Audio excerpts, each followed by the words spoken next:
Alright, welcome back to Citispell. Got my coffee. Well, Breaker 19, good buddy.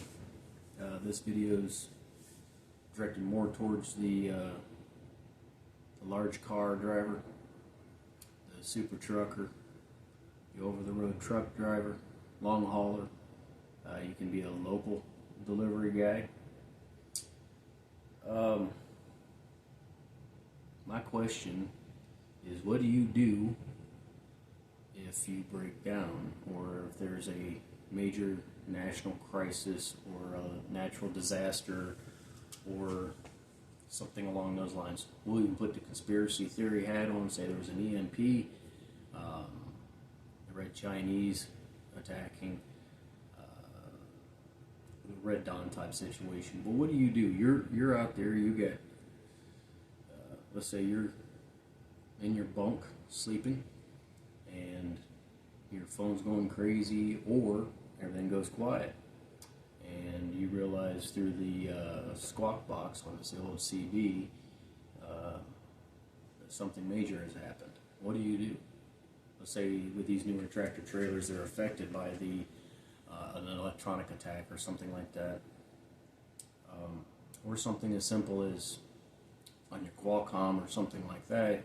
I don't even know if they still have that. I used to drive a long time ago. But you get a message stating, we're out of business. We closed up shop. What do? You're stranded. Obviously in a situation where there's a grid, where there's communication, where nothing's changed other than your company went out of business, you'll have to make arrangements. You can make arrangements to have somebody drive you, get picked up by an Uber, a taxi.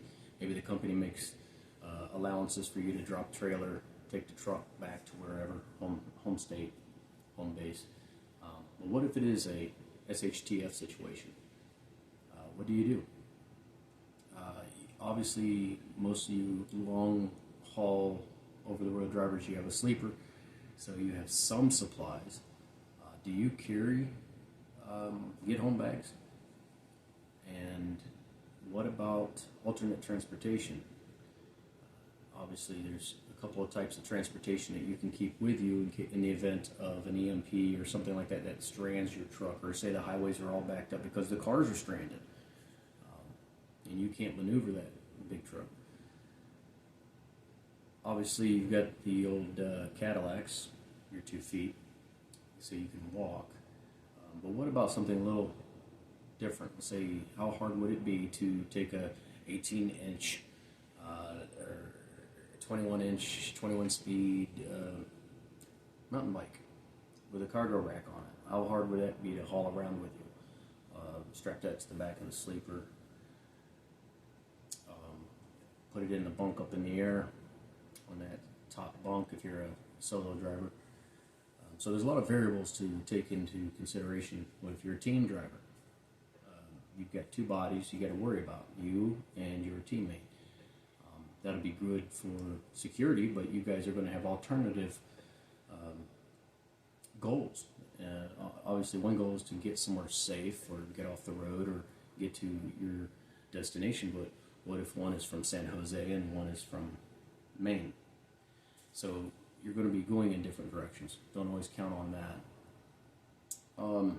But anyways, of course, if you're in an unknown area, dispatch sends you to somewhere that you don't prefer to go because you've heard bad things. Let's say, so I've got an old TomTom here, GPS, or if you have some of the fancier ones, or even on your phone. What if this doesn't work anymore? I'm not sure how many still do it, but back in the day, the Road Atlas, Trucker's Road Atlas. Very informative. And this video can be for the person traveling as well. But a good old Road Atlas, they don't tend to tear up major freeways and delete them. They may upgrade the freeways, they may add a few roads here and there, but they don't tend to do away with the roads.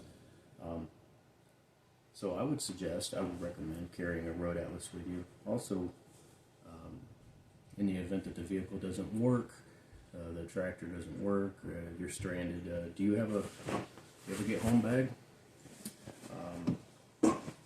with the necessities to get you home or somewhere to where you can find some sort of transportation?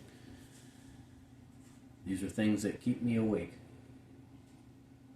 Because I see a lot of the prepping channels, self-preparedness channels. I see a lot of them discussing the average Joe Blow citizen, what to do when your car breaks down, or what to do, to bug out, this, that, and the other.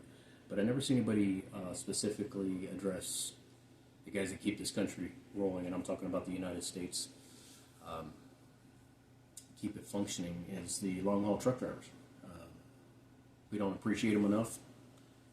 We as four-wheelers, car drivers, we tend to take advantage of their safe driving by there being a gap, that they're keeping a good distance from the next vehicle in front of them so they can safely stop or come to a stop or avoid if there's a collision and somebody comes zipping up and slides right into your safe space in front of your tractor. But no, we don't appreciate over-the-road truck drivers. Anyways, I would recommend keeping a good pair of walking shoes, comfortable walking shoes. Think about if you have a pet, what are you going to do with the pet? You want to make sure that you also have enough in your go bag or your get home bag, enough supplies to get you somewhere safe. Ways to filter drinking water. How about an MRE or some of that flash frozen survival food that wouldn't hurt. Cold weather gear, depending on, you got to remember what time of year it is, where you're going, that kind of thing. You want to have things to protect you from the elements, and water is a big thing. Obviously, your food, communication is going to, if it's an EMP or a situation like that, it's not going to be feasible at that moment. Make plans with your family back home if you're married, if you got a spouse or a partner or extended family members. Have different areas across the country that you can record or keep in your mind. And hey, if I'm in California, I know a guy in Bakersfield, or in San Diego, or somebody in Idaho. If you're traveling across the country, if you're strictly northeast, of course you're going to want to get out of the cities as soon as possible. And without rule of law situations, say there's rioting and things like that. We're not here to be heroes, we're here to survive, live to fight another day. But it's just a few things that I wanted to touch on. Make sure you have your coffee, your thermos of coffee, and get with other drivers if you happen to be down at a truck stop or a travel center, as they call them now, a Pilot, Flying J, any of a TA, or just your average roadside stop. In a bad situation, be the first one in line buying the things that you need: bottled water, some canned food, prepackaged food, stuff that you can just add water to it or just heat up or eat it cold. Be the first in line. Take your plan of action that you're going to you're going to write down, that you're going to plan for. Take it and put it into action.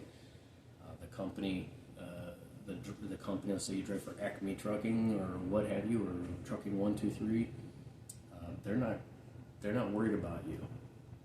It's just a fact of the matter. If something bad were to happen nationwide, the dispatchers, the owners, the whomever, the mechanics, they're going to be worrying about getting home to their families.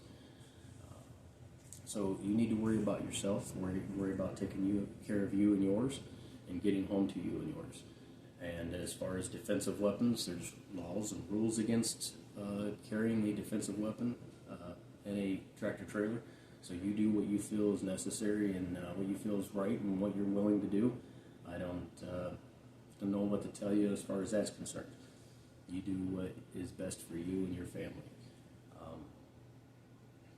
If the truck is still drivable, let's say it's not an EMP, but it's a nationwide situation, a Red Dawn, or who knows what. Any of the crazy scenarios that you hear, I'm sure, all day long in the CB radio and or news talk or any of that stuff on the radio.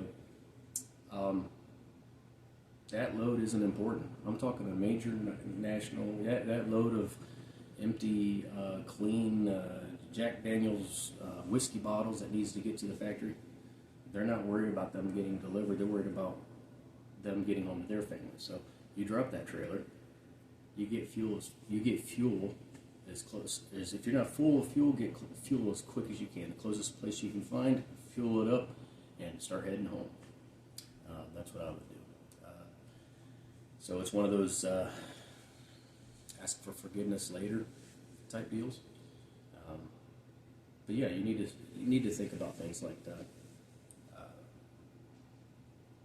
Yeah, I really feel for the guys that are away from their home base, their home. You might be 1,000 miles, 2,000 miles. You might be 5 hours. But let's start thinking about things like that. I just have never seen anybody address that to semis and over-the-road truck drivers and things like that. So some of us worry about you, and obviously keep the painted side up. Thanks for what you do. Try to keep up with them cattle haulers. Good luck. Or those NASCAR haulers. Good luck. But thanks for what you do. And just try to prepare. Like I said, it wouldn't hurt to get one of them old paper atlases. Some of the Rand McNally have the laminated, so you can carry it with you. Or if you still have electronic ability, you can take pictures with your phone of each map you're traveling from where you're going to where you're going. Sparingly use the phone, the battery, all that.